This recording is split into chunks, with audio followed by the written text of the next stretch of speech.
আসসালামু আলাইকুম প্রিয় হাজী ভাই ও বোনেরা। আশা করি আপনারা সবাই সুস্থ ও নিরাপদ আছেন।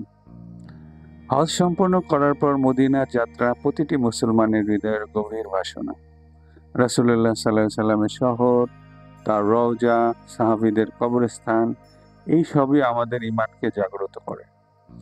আজকের এই ভিডিওতে আমি আপনাদের জন্য মদিনা জিয়ারতের কিছু টিপস শেয়ার করব, যেটা আপনাদের ইনশাআল্লাহ খুবই প্রয়োজন পড়বে এবং কাজে লাগবে। তাহলে শুরু করি। মদিনা শহরের গুরুত্ব। মদিনা ইসলাম ধর্মের দ্বিতীয় পবিত্র শহর। এখানে রয়েছে আমাদের প্রিয় নবী হযরত মুহাম্মদ সাল্লাল্লাহু আলাইহি সাল্লামের পবিত্র রওজা, মসজিদে নববী। এই মসজিদে নববীতে একটি নামাজের সওয়াব হয় 1000 নামাজের সমান। এই শহরের প্রতিটি ধূলিকণাও আমাদের জন্য বরকতময়। রওজা শরীফ জিয়ারতের আদব ও নিয়ম। রওজা শরীফের প্রবেশের সময় সালাম দিন, আসসালামু আলাইকা ইয়া রাসূলাল্লাহ, আসসালামু আলাইকা ইয়া হাবিবাল্লাহ। চুপচাপ ধীরে ধীরে হাঁটুন, কাউকে ধাক্কা দিবেন না। কোনো ধরনের অতিরিক্ত ছবি তোলা বা ভিডিও করা থেকে বিরত থাকুন। এখানে দাঁড়িয়ে নিজের ও পরিবারের জন্য দোয়া করুন। পুরুষরা সরাসরি রওজা জিয়ারত করতে পারেন, কিন্তু মহিলাদের জন্য নির্ধারিত সময়সূচি দেওয়া আছে। রিয়াজুল জান্নাহ খুবই গুরুত্বপূর্ণ একটি বিষয়। এই রিয়াজুল জান্নাহকে মনে করা হয় জান্নাতের একটি অংশ, যেটি মসজিদে নববীর ভিতরে হুজুর সাল্লাল্লাহু আলাইহি সাল্লামের রওজার খুবই কাছে। এই রিয়াজুল জান্নাহে 2 রাকাত নামাজ পড়ার জন্য আপনাকে রেজিস্ট্রেশন করতে হবে। আপনি অথবা আপনার যে হজের এজেন্সির কোঅর্ডিনেটরের মাধ্যমে আপনি এই রেজিস্ট্রেশনটি কমপ্লিট করতে পারেন। নুসুক অ্যাপ নামে একটি অ্যাপ আছে, যেই অ্যাপের মাধ্যমে এই রেজিস্ট্রেশন প্রক্রিয়াটি সম্পন্ন করা যায়। এখানে নামাজ আদায়ের সুযোগ পাওয়া বিশাল সৌভাগ্য। সো যখনই রেজিস্ট্রেশন হয়ে যায়, সেই রেজিস্ট্রেশনের সময় আপনারা মিস করবেন না। সেই সময় অনুযায়ী, স্লট অনুযায়ী চলে আসুন এবং সাথে যদি কোনো সাথে হজের আইডিও সঙ্গে রাখুন।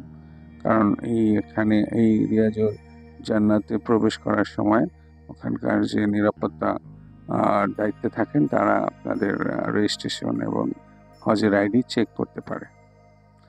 সো নুসুক অ্যাপ ডাউনলোড করে আগে থেকেই স্লট বুক করতে পারেন, অথবা আপনি আগে থেকে আপনার হজের এজেন্সির কোঅর্ডিনেটরকে ব্যাপারটি অবহিত করে রাখুন, যেন তারা আপনার জন্য রেজিস্ট্রেশন প্রক্রিয়াটি সম্পন্ন করতে পারে। মদিনায় কিছু গুরুত্বপূর্ণ জিয়ারতের স্থান আছে, যেমন জান্নাতুল বাকি। জান্নাতুল বাকিটা অ্যাকচুয়ালি হযরত মুহাম্মদ সাল্লাল্লাহু আলাইহি সাল্লামের রওজা থেকে খুব একটা বেশি দূরে না, খুব কাছেই। জাস্ট একটা ওয়াল, এই দেয়ালটা ক্রস করলেই জান্নাতুল বাকি দেখা যায়। সো জান্নাতুল বাকিতে যাওয়ার সময় কিছু জিনিস আপনারা মনে রাখবেন। কোনো কবরস্থানের সামনেই আসলে এখন দাঁড়াতে দেয় না, এবং স্পেসিফিকলি কোনো কবরের সামনে দাঁড়িয়ে জিয়ারত করতে দেয় না। তো ওখানে কিছু উল্লেখযোগ্য কবরস্থান আছে, যেমন ফাতেমা রাদিয়াল্লাহু আনহুর কবরস্থান এখানে আছে, উল্লেখযোগ্য সাহাবাদের কবরস্থান ওখানে আছে।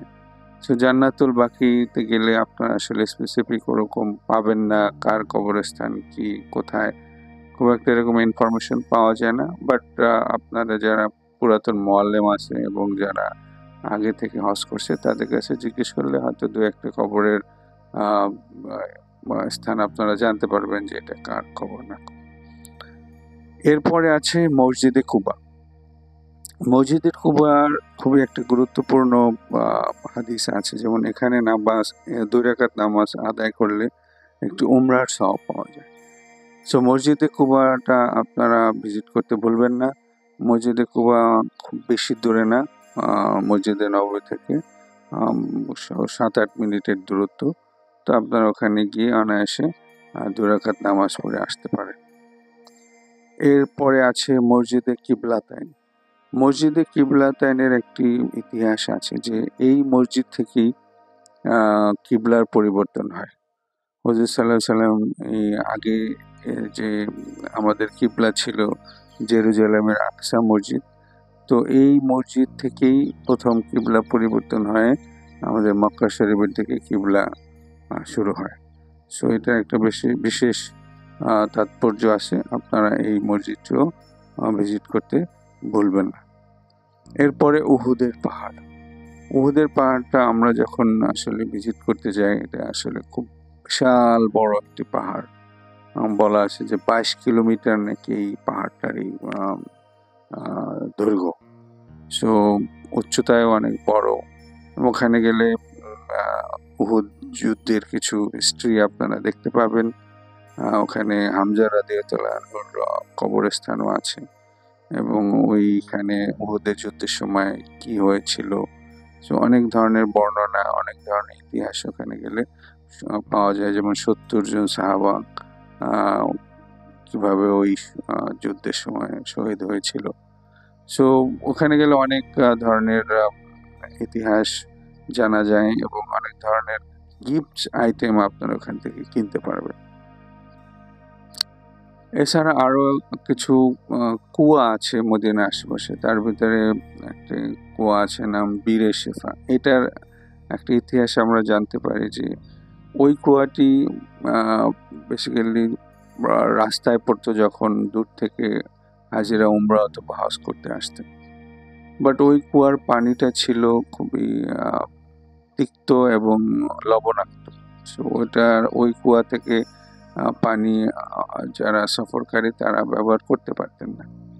তাই হুজুর সাল্লাল্লাহু আলাইহি সাল্লাম যখন এটি জানতে পারেন তখন উনি হুজুর সাল্লাল্লাহু আলাইহি সাল্লাম ওই কুয়া ভিজিট করে তার পবিত্র থুথু সে দেয়।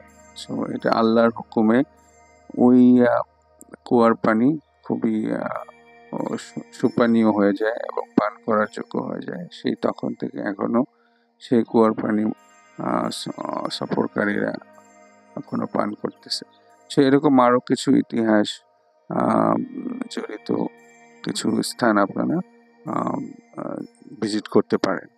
সেখানে আবার কিছু খেজুরের বাগান আছে যেখানে গিয়ে আপনারা সরাসরি খেজুরের বাগান দেখতে পাবেন এবং বাগান থেকে তোলা খেজুর আপনারা ওখান থেকে কিনতে পারবেন। সো ওখানে যারা হজের গাইড থাকবে এবং যারা পুরাতন যারা হজ করেছে আগেও তবে উমরা করেছে তাদের কাছ থেকে আপনারা এই বিষয়গুলো জেনে নিতে পারবেন। সর্বশেষ যেটা বলছি যে মদিনা হজের ফরজ অংশ নয়, কিন্তু এই সফর আপনার হজকে পরিপূর্ণ করে দিবে। এখানে থাকাকালীন সময় বেশি বেশি করে কোরআন পড়ুন, নফল নামাজ পড়ুন এবং রাসূলুল্লাহ সাল্লাল্লাহু আলাইহি সাল্লামের প্রতি সালাম পাঠ করুন। আপনার মোবাইল নয়, মন দিয়ে রওজার দিকে অন্তর দিয়ে জিয়ারত করুন। এই ভিডিওটি যদি আপনার জন্য উপকারে আসে তাহলে লাইক করুন, শেয়ার করুন এবং আমাদের চ্যানেল মুভ উইথ মহসিনকে সাবস্ক্রাইব করতে ভুলবেন না। আল্লাহ আপনাদের হজ ও জিয়ারত কবুল করুন। আমিন। আসসালামু আলাইকুম ওয়া রাহমাতুল্লাহ।